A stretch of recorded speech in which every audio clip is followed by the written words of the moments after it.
자, 이번 시간에는 사회복지 서비스 또 사회 서비스 관련 법률을 다뤄보도록 하겠습니다. 자, 사회복지 서비스 또는 사회 서비스에 관련 법령은 사회복지사업법 제2조에 사회복지에 관련 다양한 법률이 예시되어 있는데, 그중에 우리가 특히 시험용으로 다뤄봐야 될 것이 1981년에 제정되었던 아동복지법, 노인복지법, 그리고 장애인복지법에 대해서 살펴봐야 됩니다. 그 외에도 영유아 보육법도 있고 한부모가족지원법도 있고 다양한 법이 있습니다만 최근에 이름이 바뀌어져 시되는 정신건강증진법, 자, 이런 법들을 우리가 살펴봐야 됩니다. 이번 시간에는 아동복지, 또 노인복지, 장애인복지 순으로 이렇게 진행을 하도록 하겠습니다.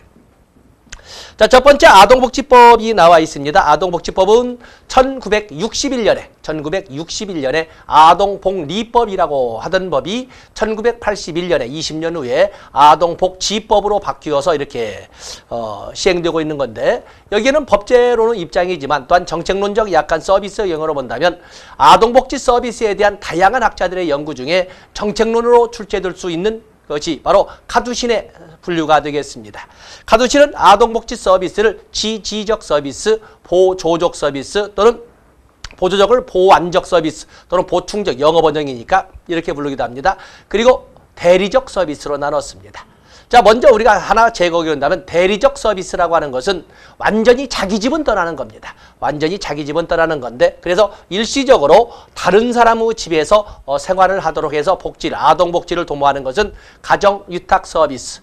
완전히 자기 집뿐만 아니라 자기 가족과도 분리되어서 새로운 가정을 형성하는 것은 입양 서비스. 그리고 또 하나는 완전히 집 자체를 떠나는 것을 시설보호 서비스라고 합니다. 이런 것처럼 가정유탁, 입양, 시설보호 서비스는 대리적 서비스라고 합니다. 그에 비해서 지지적 서비스와 보완적 서비스는 모두 아동이 자기 집에서 서비스를 받을 수 있도록 하는 것을 말합니다. 그중에 지지적 서비스라는 것은 사회통념상 가정 내에서 부모와 아동 간의 관계는 어느 정도 사회통념상 인정될 수 있으나 현재보다 보다 더 좋은 또는 보다 더 긍정적인 방향으로 나아갈 수 있도록 지원, 강화 하는 방향으로 서비스를 제공하되, 서비스 제공기관은 집에 들어오는 경우는 없이 외부에서만 서비스를 제공해서 아동이 집 안에서 서비스를 제공받을 수 있도록 하는 지원 강화에 초점을 두는 것은 지지적 서포티브 서비스라고 합니다. 그에 비해서 보완적 서비스라고 하는 것은 역시 아동이 집 안에서 서비스를 제공받는 것은 지적 서비스와 다름없지만은 지금보다 보다 나은 방향으로 보다는 좀 부족하기 때문에 부모들이 해야 할 영역을 일부 대행하거나 보충해주는 서비스를 보조적, 보충적 서비스라고 설명하고 있는 것입니다. 바로 이 보충적 서비스는 서비스 제공기관이 집 안에 들어오기도 합니다. 집 안에 들어와서 가정조성 서비스, 홈메이커 서비스나 또는 타가보, 보육 서비스, 또 아동 양육 서비스 이런 것도 하지만 직접 만남이 없이 소득보조나 이런 또 프로텍티브 서비스, 맞아면 학대를 받고 있는 아동들에 대한 프로텍티브 서비스, 이런 서비스를 통해서 또는 자기는 직접 오지 않지만은 가정봉사원을 파견함으로써 서비스를 제공하는 이런 것들은 보조적, 보충적 서비스라고 합니다. 그런데 이렇게 가두신처럼 가정 내에서 받는 지적 서비스와 보조적 서비스, 그리고 완전히 자기 집을 떠나는 가정위탁 서비스, 입양 서비스, 그리고 완전히 집을 떠나는 시설보호 서비스, 이렇게 해서 보통 지지적, 보조적, 또 대리적 서비스로 나누기도 하지만 이를 쭉 커마는 방어선이라는 개념을 가지고 다른 방향에서 기준을 잡았습니다. 아동이 가정 내에서 서비스를 받을 수 있는 경우와 가정을 떠나는 경우, 완전히 가정을 벗어나는 경우 이렇게 나눴는데, 가정 내에서 받는 서비스를 가정 내 서비스, 뭐냐면 가두신으로 봐서는 지지적, 보조적 서비스를 1차적 방어선이라고 했고, 자기 집을 떠나는 가정유탁과 입양은 2차적 방어선, 그래서 유사가정 서비스라고 설명을 했고, 그래서 완전히 가정을 떠나는 시설보호 서비스는 3차적 방어선이라고 이렇게 구별했다는 것을 한 판의 그림으로 그려놓은 것입니다. 자, 그래서 정책론적 측면에서 먼저 하나를 살펴봤습니다. 그 다음에 거기에 목적과 정의가 나와 있는데, 아동복지에서 기본이념 보시면 거기 기본이념 4가지를 제시를 했습니다. 기본이념, 아동은 자신 또는 부모의 성별, 연령, 종교 등등에 의해서 자, 둘째 줄 어떠한 종류의 차별도 받지 아니하고 자라나야 된다. 그래서 무차별 평등의 원칙이 나와 있죠. 기본 이념에서 무차별 평등의 이념이 나와 있고, 두 번째 안정된 가정 환경에서 행복하게 자라나야 된다. 그래서 안정된 가정 환경의 이념. 또 세 번째 아동이익 최우선의 이념.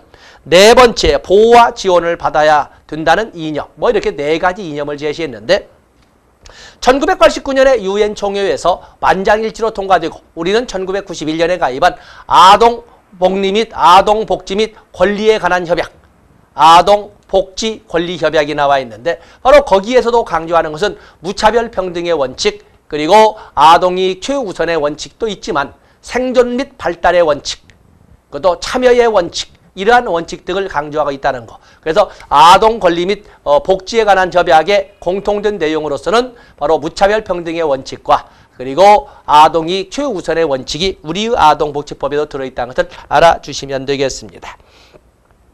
자, 거기 보시면 아동이란 이미 아동복지법에 가장 기본적으로 나와 있던 18세 미만의 사람을 말한다라는 걸 알아주시고, 그다음에 오른쪽 페이지에 보시면 어린이날이 나와 있는데 뭐 아시는 거지? 5월 5일 날. 다 좋습니다. 다음에 거기 아동정책 기본계획 수립에서 중요한 것은 아동정책 조정위원회가 되겠습니다. 아동정책 조정위원회는 국무총리 소속으로 하고 국무총리가 위원장을 맡습니다. 자, 미리 우리가 정리를 해놓고 뒤에 또 반복을 하겠습니다만은 사회보장 기본법에 나와 있는 사회보장위원회, 또 여기 아동복지법에 나와 있는 아동정책 조정위원회, 또 뒤에 나올 장애인정책 조정위원회, 또 그런가 하면 영유아 보육법에 나오는 보육정책 조정위원회 모두 국무총리 소속으로 되어 있습니다. 모두 국무총리 소속이 있다. 그러나 사회보장위원회, 아동정책조정위원회, 또 그런가 하면 장애인정책조정위원회는 국무총리가 위원장을 맡지만 보육정책조정위원회는 장관급인 국무조정실장이 위원장을 맡는다라는 것도 알아주시면 되겠습니다. 뒤에 또 반복을 하겠습니다. 그래서 아동정책조정위원회에서 1번에 2번에 1번 셋째 줄 국무총리 소속으로 아동정책조정위원회를 둔다. 위원장을 포함한 25명 이내의 위원으로 하되 위원장은 국무총리가 된다. 거기를 알아봐 주시면 되겠습니다. 다음에 페이지를 넘어가 보시면 거기 보시면 아동종합실태조사가 나와 있습니다. 아동종합실태조사. 우리가 일반적으로 사회복지 관련 법령을 공부할 적에 실태조사는 3년입니다. 실태조사는 3년인데 예외로 아주 드물게 5년짜리 실태조사가 있습니다. 하나는 정신질환자 실태조사, 또 하나는 자살자 실태조사도 있지만 여기처럼 종합 아동실태조사, 아동종합실태조사도 5년마다 이렇게 해서 아동의 종합실태를 조사하여 해서 그냥 실태조사는 3년인데 이처럼 5년짜리가 몇 개가 있다. 그중에 3개, 장애인, 정신질환자 실태조사, 자살자 실태조사, 그리고 저는 아동 종합 실태조사. 자, 이런 것은 5년짜리가 있다는 것을 꼭 여러분들이 숙지를 해 주셔야 되겠습니다. 다음에 아동복지 전담공무원이 있군요. 사회복지 전담공무원은 시도, 시군구, 은면동, 시도, 시군구, 읍면동, 복지사무 또는 사회보장사무 전담기구에 둔다 이렇게 되어 있는데 아동복지 전담공무원은 시도와 시군구에 각각 두도록 되어 있습니다. 시도와 시군구에 두도록 있다. 다음에 아동위원, 복지위원은 사회복지사업법, 복지위원이라고 하는 사회복지사업법이나 사회보장급여법에 의해서 시장군수구청장이 읍면동을 단위로 해서 3년 임기의 명예직으로 이렇게 위촉하지만 여기 아동위원은 시군구, 읍면동 단위가 아니라 시군구의 명예직으로 두도록 되어 있습니다. 이 정도 보시면 되겠어요. 자, 페이지 넘어서 페이지 계속 넘어갑니다. 다음 페이지 한 장을 넘어가 보시면 2번에 후견인 선임 등에 나와 있는데 거기 1번 친권상실 선고의 청구 등 이렇게 되어 있습니다. 친권의 제한 또는 친권상실의 선고를 법원에 법원에 요청할 수 있는 사람, 법원에 친권 제한이나 친권상실 선고를 청구할 수 있는 사람은 시도지사, 시장군수구청장, 검사 이렇게 자치단체장과 검사에게만 그 권한이 주어져 있습니다. 다시 말씀드립니다. 친권 제한이나 친권상실 선고를 법원에 청구할 수 있는 사람은 시도지사, 시장군수구청장, 검사에게만 그 청구 권한이 있다. 나머지는 시도지사나 시장군수구청장이나 검사에게 그 청구를 해달라고 요청할 수 있는 권한이 있을 뿐입니다. 그래서 거기 친권상실 선고의 청구 등 18조 1항 시도지사, 시장군수구청장 또는 검사는 제일로 끝에 줄, 넷째 줄 친권행사의 제한 또는 친권상실의 선고를 청구하여야 한다. 그렇게 해서 줄을 쳐놓으시면 되겠습니다. 다음에 오른쪽 페이지에 보면 아동학대 예방의 날이 나와 있죠. 11월 19일 1119 바로 아동학대 예방의 날 여러분들이 체크해 주시면 되겠어요. 다음에 쭉 넘어가서 아동학대 범죄의 자세한 내용은 아동학대 범죄자 처벌에 관한 특례법으로 이렇게 별도 나와서 그때 보기로 하고, 페이지를 넘어가 보시면 아동안전 및 건강지원이 나와 있습니다. 아동안전 및 건강지원이 이렇게 쭉 나와 있는데, 거기에 보시면은 오른쪽 페이지 3번에 아동보호구역과 영상정보 처리기기 설치가 나와 있습니다. 그래서 거기 보시면 아동보호구역의 영상정보 처리기기에서 국가와 지방자치단체는 다음과 같은 구역을 아동보호구역으로 지정할 수 있다. 만약에 아동보호구역으로 지정이 되어 있다면 반드시 영상정보 처리기기, 다시 말해서 CCTV를 설치하여야 한다. 그 지역이 어디냐면 아동보호구역 나와 있죠. 아동보호구역.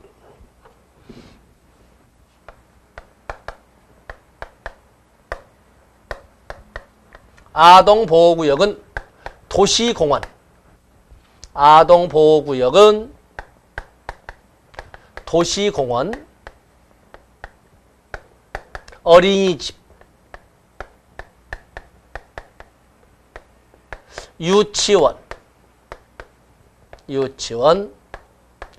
또 초등학교, 또 특수학교 주변을 아동보호구역으로 지정할 수가 있습니다. 만약에 아동보호구역으로 지정됐다면 반드시 영상정보 처리기기인 CCTV를 설치하여야 한다라고 지금 규정을 하고 있는 것입니다. 그래서 거기 보시면 약간 법조문과는 차례를 달리지만 암기하기 좋게 해서 도시공원 주변, 또 어린이집, 유치원, 초등학교, 중학교, 특수학교 주변은 거기에 보면은 아동보호구역으로 지정하고 필요한 조치를 할 수가 있는데, 그 2항을 보시면 만약에 이 아동보호구역으로 지정되었다면 영상정보 처리기기 CCTV를 설치하여야 한다라고 규정하고 있는 것입니다. 다음에 쭉 내려보면 5번에 아동긴급보호소가 나와 있죠. 아동긴급보호소, 당연히 아동긴급보호소를 지정 운영할 수가 있는데 주체가 다릅니다. 여기는 국가나 지방자치단체 또는 시장군수구청장이 아니라 경찰청장은 아동긴급보호소를 지정 운영할 수 있다. 경찰청장이 하는 것입니다. 주체에다 체크를 해놓으시면 되겠습니다. 다음에 페이지를 넘어서 거기에 보면 노마자 4번에 취약계층 아동 통합서비스 지원 및 자립지원이 나와 있습니다. 거기에 취약계층 아동 통합서비스 지원, 취약계층 아동이나 취약계층 가정을 대상으로 해서 통합적인 맞춤형 서비스를 제공하는 사업을 우리는 드림스타트 사업이라고 합니다. 거기에 바로 취약계층 아동 통합서비스 지원 옆에다가 드림스타트 사업 2007년부터 시행 이렇게 적어 놓으시면 되겠어요. 그래서 드림스타트 사업은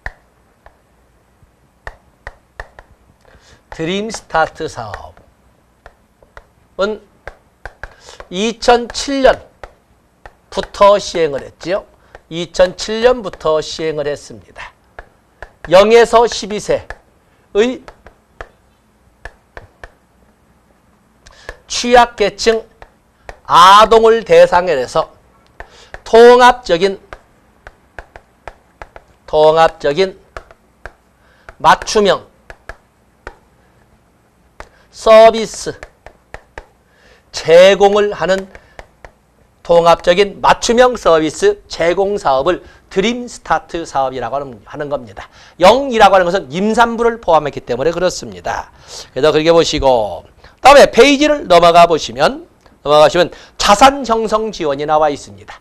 거기 자산 형성 지원에다가 디딤 씨앗 통장, 자산 형성 지원. 자산 형성 지원. 자, 볼까요? 자산 형성 지원 사업. 자산 형성 지원 사업을 우리는 디딤 씨앗 통장이라고 합니다. 그래서 18세 미만의 아동을 대상으로 해서 3만 원 이내의 적립금에 매칭 펀드로 3만 원 이내의 적립금에 맞으면 보호자나 후원자의 도움을 받아서 매달 3만 원 이내의 돈을 저축을 하면 이 적립금에 매칭 펀드로 동일한 금액을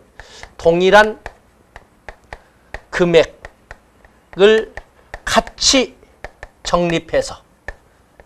적립해 주는 방법으로 나중에 18세 이후 사회 진출 시 종잣돈으로 사용하도록 디딤 씨앗 종잣돈으로 사용하도록 적립해 놓는 이런 적립해 놓을 수 있도록 도와주는 사업을 자산 형성 지원 사업 디딤 씨앗 통장 또는 아동 발달 지원 계좌 하는 아동 발달 지원 계좌라고 이렇게 쓰고 있는 것입니다. 그래서 거기 자산 형성 지원 사업에다가 자산 형성 지원에다가 디딤 씨앗 통장 또 아동 발달 지원 계좌 자 이렇게 내용을 써서 여러분들이 공부를 하시면 되겠습니다. 다음에 다음 페이지를 넘어가 보시면 다음 페이지에 넘어가 보시면 노마자 6번에 아동복지시설이 나와 있습니다. 종래는 아동복지시설이 13개였다가 11개였다가 8개로 줄었다가 다시 개정되어서 10개로 늘어났습니다. 현재 아동복지시설은 10개가 있습니다. 거기는 아동양육시설, 아동일시 보호시설, 아동보호치료시설, 공동생활가정, 자립지원시설, 아동상담소, 아동전용시설, 지역아동센터 그리고 최근에 들어온 것이 아동보호 전문기관과 가정위탁지원센터 두 가지가 아동복지시설로 편입이 된 겁니다. 그래서 아동보호 전문기관, 가정위탁지원센터가 포함이 되었다. 10가지가 있습니다. 분명히 아닌 것은 아동 단기보호시설, 또 아동 직업훈련기관, 그리고 아동복지관은 아동복지시설이 아닙니다. 옛날에는 있었지만 삭제됐습니다. 아동일시보호시설은 있으나 아동 단기보호시설은 없습니다. 지역 아동센터도 있고 공동생활가정도 있고 아동 전용시설은 있으나 아동 직업훈련시설은 없습니다. 우리나라 경제사정에서 아동에게 직업훈련을 시키는 것을 잘못하면 아동학대가 될 수가 있어서 아동 직업훈련시설 없습니다. 그리고 아동 상담소는 있으나 아동 복지관은 없습니다. 아동 상담소는 있으나 아동 복지관 이건 아동 복지시설 아닙니다. 같이 보고 넘어가시면 되겠습니다. 다음에 거기 보시면 밑에 4번에 학대 피해 아동 쉼터 지정 새로 신설된 것이 되겠는데 거기 보시면 시장군수구청장은 공동생활가정 중에 아동복지시설 중에 공동생활가정이 있죠. 아무데나 학대 피해 아동 쉼터를 만드는 것이 아니고 공동생활가정 중에서 피해 아동에 대한 보호, 치료, 양육 서비스를 제공하는 학대 피해 아동 쉼터를 지정할 수 있다. 그래서 학대 피해 아동 쉼터를 지정할 수 있는 것은 공동생활가정만 그렇습니다. 아동복지시설 중에 공동생활가정에 대해서만 학대 피해 아동의 쉼터를 설치할 수 있다라는 거 거기에다가 거기 공동생활가정 중에서 거기다 줄을 쳐놓으시면 되겠습니다. 다음에 페이지를 넘어가면 아동학대 범죄 처벌에 관한 특례법이 나와 있습니다. 종래에는 아동학대에 관한 구체적인 내용이 모두 아동복지법에 규정되어 있었습니다만 이제는 아동학대에 관한 구체적인 내용은 모두 여기 아동학대 범죄에 관한 특례법, 아동학대 범죄 처벌에 관한 특례법으로 규정을 하고 있습니다. 그래서 이 아동학대에 대해서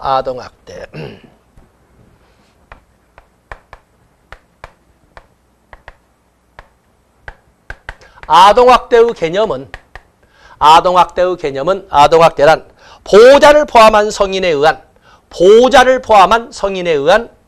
신체적, 정신적, 성적 폭력, 신체적, 정신적, 성적 폭력 및 가혹행위, 그리고 보호자에 의한 유기, 방임, 이렇게 보호자를 포함한 성인에 의한 신체적, 정신적, 성적 폭력 및 가혹행위, 그리고 보호자에 의한 유기, 방임을 아동학대라고 이렇게 설명을 합니다. 아동학대 범죄 신고 의무, 아동학대 범죄에 대한 신고 의무, 거기에 보면은 24개의 종류가 쭉 나와 있는데 다 보기는 여러분들이 불편하신 것이고, 여기에는 여러분들이 아동학대 범죄가 있으면 반드시 신고해야 될 의무가 주어진 것은 교육 관련 종사자입니다. 교육 관련 종사자. 자, 여러분 쓰세요. 어린이집, 유치원, 초등학교, 중학교, 고등학교, 또 그런가 하면 특수학교 뿐만 아니라 교습소, 학원, 어떤 교육에 관련된 모든 시설 종사자는 아동학대 범죄 법적 신고 의무자가 되겠어요.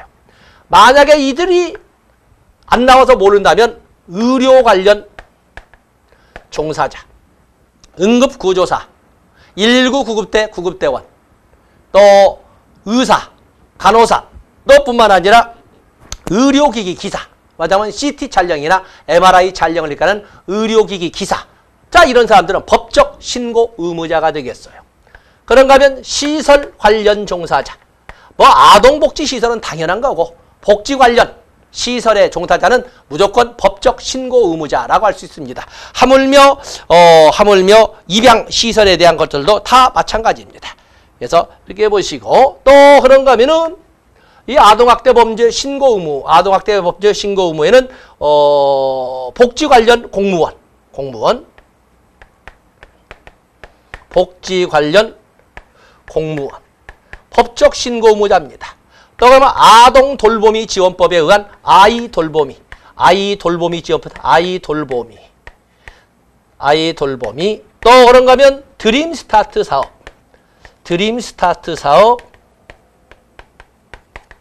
수행 인력, 취약계층 아동에 대한 맞춤형 통합 서비스 지원 사업이기 때문에 드림 스타트 수행 인력, 당연히 이 사람들은 잘할 거예요. 이들도 역시 법적 신고 의무자가 되겠습니다.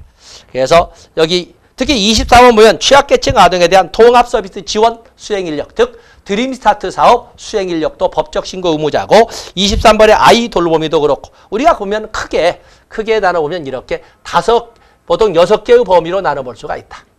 미신고 시, 이들 법적 신고 의무자가 신고를 하지 않으면 500만 원 이하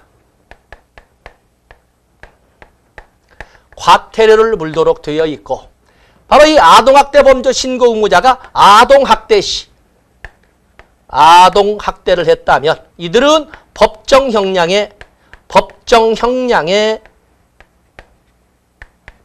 2분의 1을 가중처벌하도록 이렇게 되어 있습니다.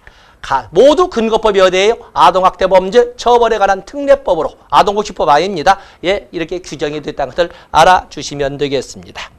자, 그래서 법조문 5 보시면은 거기 6조. 상습법으로 아동학대 범죄를 범한 자는 그 죄의 정한형의 2분의 1을 가중한다. 그리고 7조. 아동학대 신고 의무자가 보호하는 아동학대 신고 의무자가 보호하는 아동에 대한 아동학대를 처한다면 역시 정한형의 2분의 1을 가중한다. 이렇게 되어 있습니다. 그리고 10조 아동학대 범죄 신고 의무와 절차 보면은 신고 의무자를 쭉 나열했는데 크게 나눠보면 이렇게 나눠볼 수 있다라고 축약을 한 것입니다. 축약을 한 것이다. 그래서 그 정도 보시면 되겠습니다. 다음에 이제는 우리가 2절의 노인복지법을 보겠어요. 노인복지법 역시 1981년에 아동복지법, 장애인복지법과 더불어서 만들어진 사회복지 서비스 관련 법률이 되겠는데 거기 노인복지법. 자, 정책론적 접근으로서 우리가 노인 이론 다뤄놨습니다. 노인 이론.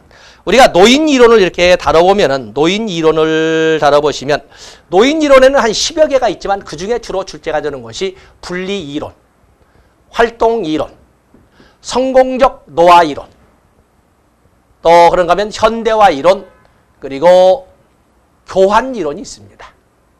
분리 이론은 뭐라고 하냐면 거기 간략히 분리 이론은 일명 소원 이론, 소유 이론 이렇게 표현도 하는데 어떤 영어 번역이 그렇어요. 어떤 분리 이론은 나이가 들면, 즉 노인이 되면 현장에서 물러서는 것이 개인적으로는 인생을 정리할 수 있어서 좋고 사회적으로서는 보다 높은 생산성을 가진 젊은이에게 일자리를 주어서 좋고 결국에 개인적으로나 사회적으로나 모두 윈윈의 전략이 된다라고 하는 것이 분리이론, 소원이론이 되겠어요. 나이가 들면 물러서야 한다, 쉬어야 한다라고 하는 거예요. 그에 비해서 활동이론이라고 하는 것은 분리이론과는 다른 관점이 있습니다. 나이가 들었어도 활동해야 된다. 왜냐하면 노인들을 대상으로 행복지수를 조사했더니 나이가 들어서 쉬는 사람보다 나이가 들었어도 활동하는 사람이 행복지수가 높게 나왔었다. 그렇기 때문에 나이가 들었어도 활동해야 된다라고 하는 것이 활동이론이 되겠어요. 그래서 거기 활동이론. 그에 비해서 성공적 노화이론 또는 적정한 선택과 적정한 보상의 이론이라고 하는 것은 분리이론과 활동이론의 종합판이라고 할 수가 있습니다. 이 성공적 노화이론은 나이가 들면 물러서야 한다. 결론이 뭐예요? 분리이론이죠. 그러나 전면 물러서는 것은 좋지 않고 나이가 들었어도 역량에 맞는 또는 나이에 걸맞은 일자리를 찾아서 적정한 선택이지요. 일자리를 찾아서 그 역량에 맞는 활동을 해야 행복지수가 높아질 수가 있다. 그렇기 때문에 원칙적으로는 물러섬이 옳지만 개인의 삶도 정리할 수 있고 사회적으로 생산성을 높여갈 수 있어 좋고 그러나 무조건 전면 물러서는 건 좋지 않고 역량에 맞는 일자리를 찾아서 활동할 수 있어야 행복지수를 높일 수가 있다. 국가와 사회는 이처럼 노인이라고 해서 무조건 물러서게 해서는 안 되고 노인의 역량에 맞는 적당한 선택, 일자리를 찾아서 그 역량을 발휘할 수 있도록 적정한 보상, 귀가 들리지 않으면 보청기를 지급하고 눈이 보이지 않으면 돋보기를 제공하고 접근성이 떨어지면 저상버스라든지 엘리베이터라든지 에스컬레이터 같은 바로 이런 접근성 보장하는 도구를 제공해서 나이가 들어서도 활동할 수 있도록 해주어야 한다. 그래서 적정한 선택과 적정한 보상의 이론이라고 하는 것이 성공적 노화 이론이 되겠습니다. 그에 비해서 현대화 이론이라고 하는 것은 현대화의 속도와 노인의 지위는 반비례 관계에 있다.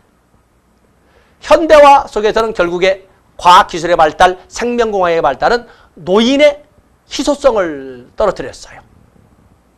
우리가 사소한 걸로 보더라도 경제학의 희소성의 원리가 적용되어야 높은 가치를 인정받는데 불행하게도 노인의 숫자가 너무 많다 보니까 노인이 제대로 존경을 받을 수 없는 시대가 되었다. 또 그런가 하면은 이 현대화는 결국에 도시화 산업화를 넘어서서 빠름의 모드로 이 세상을 움직이게 되는데 조심성, 수동성, 경직성 등을 특징으로 하는 노인들의 이 완만한 속도감은 결국에 현대사회에서는 도태되어 갈 수밖에 없는 거다. 그래서 도시화 산업화라고는 빠름의 모드는 결국에 노인의 지위를 떨어뜨리고 있다. 또 현대화 과정에서 대중교육의 보편화라고 하는 것은 종래의 지혜의 보고라고 이렇게 인식되던 노인의 가치를 인정하지 않게 되었다. 하물며 어린 애들도 컴퓨터를 통해서 자기 검색해버리지 할머니나 할아버지한테 해서 이게 뭐야? 라고 물어보지 않아요. 이런 것처럼 현대화 이론은 결국에 현대화와 노인의 지위는 반비례 관계에 있다는 것을 증명했던 것이 현대화 이론이 되겠어요. 호길과 홈스가 제시했군요. 그에 의해서 교환이론이라고 해서 사유적 관계라고 하는 것은 사유적 관계라고 결국에 자기들이 가지고 있는 자원을 가지고 교환해 가면서 사유적 관계를 이끌어갈 수가 있는데 노인들이 지닌 자원이라고 하는 것은 혈쩔 수 없이 젊은 청장년이 지닌 자원에 비해서 열등할 수밖에 없고 당연히 사유적 교환 관계에서 의례주의를 유지할 수밖에 없다. 그러나 분명히 현 시점은 그러지만 과거에 이 사유 이 국가를 만들어갈 때 기환발을 인정을 하려면 아무리 자원이 열악해도 그 자원의 가치를 어느 정도 인정받을 수 있도록 해 주어야 하는데 그 방법은 뭐가 있을까를까지도 같이 접근해 보자. 그래서 나오는 것이 보통 법제적 강제력이라든지 아니면 노인단체나 노인집단의 형성이라든지 이런 방법을 통해서 서로 실질적인 가치는 떨어지지만은 과거의 기여도를 반영한 점수를 더해서 그래서 소위 노인의 가치를 현실보다는 좀 더 높게 설정할 수 있도록 이렇게 전략을 수립해야 한다 하는 것이 교환 이론이 되겠습니다. 자, 그런 이론 정도는 여러분들이 가지고 가셔야 됩니다. 다음에 거기 이제 법제로 들어간다면 거기 부양의무자 나와 있네요. 국민기초생활보장법상의 부양의무자나 또 그런가 하면은 거기 의료, 왜냐면 그 국민기초생활보장급여, 국민기초생활보장급여에서 나오는 이런 급여와 같은 경우에는 부양의무자 뭐예요? 수급권자를 부양할 의무가 있는 일촌의 혈족 및 그 배우자라고 그랬어요. 수급권자의 배우자는 포함이 되지 않았어요. 자, 근데 여기 보시면 뭐라고 되어 있습니까? 부양의무자라면 노인복지법상의 부양의무자는 배우자가 들어갑니다. 배우자.